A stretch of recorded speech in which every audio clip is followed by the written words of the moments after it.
I am Bob Copperstone, a former newspaper journalist, and I like to write stories that mostly deal with my childhood in the mid-20th century.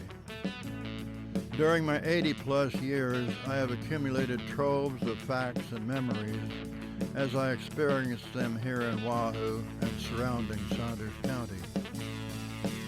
These vignettes are presented as true and factual to the best of my recollection, and I wish to pass them on before they blink, flicker, and go dark forever. This is Growing Up Wigwam, as told by Uncle Bob. A lesson in Christmas sharing. I suppose most every family creates its own routine of visits to relatives on holidays. Christmas Eve visitors at our house usually were Mom's brother and sister-in-law and their son and 2 daughters. Gary, the son, was one of my best friends while we were growing up. His family had always had a rather tough time of it, I remember. His dad was a rarely successful door-to-door salesman and was almost always on the road. Gary's mother waited tables at the Wigwam Café and elsewhere, or had other clerking jobs almost all the time. Somehow, though, her wages and her husband's wages never seemed to trickle down much to the kids. But some of the relatives noted harshly that she, herself, always managed to be expensively well-dressed.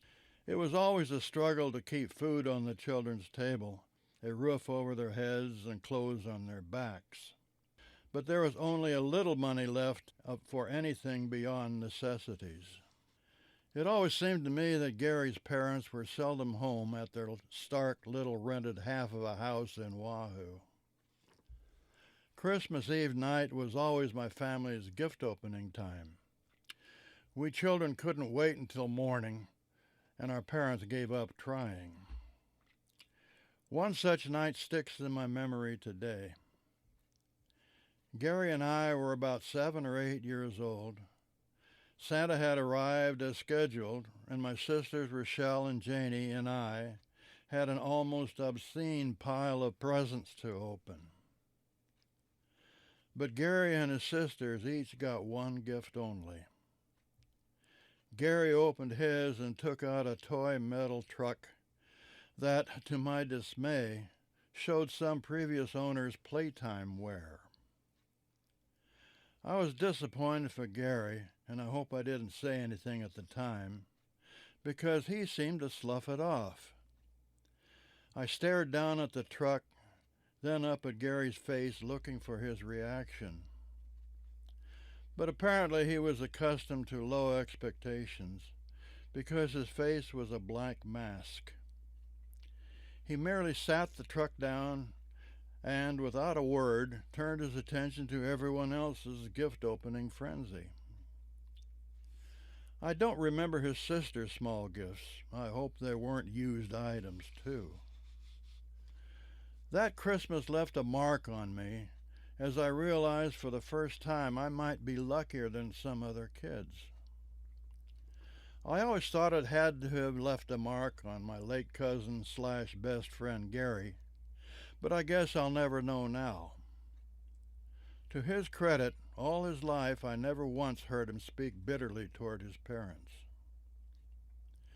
But my heart went out to him that Christmas night. Gary didn't mope or show the slightest sign of feeling sorry for himself. Instead, after all the gifts were opened, we 2 little boys joyously played with all the toys.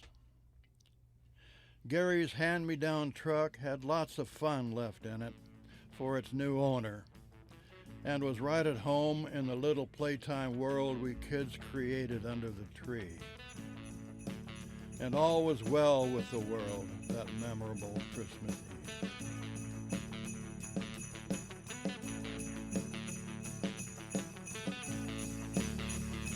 Growing Up Wigwam is written by Bob Copperstone and produced by Chris Beatty.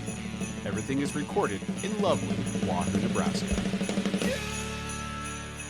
Merry Christmas from Uncle Bob and Chris Beatty.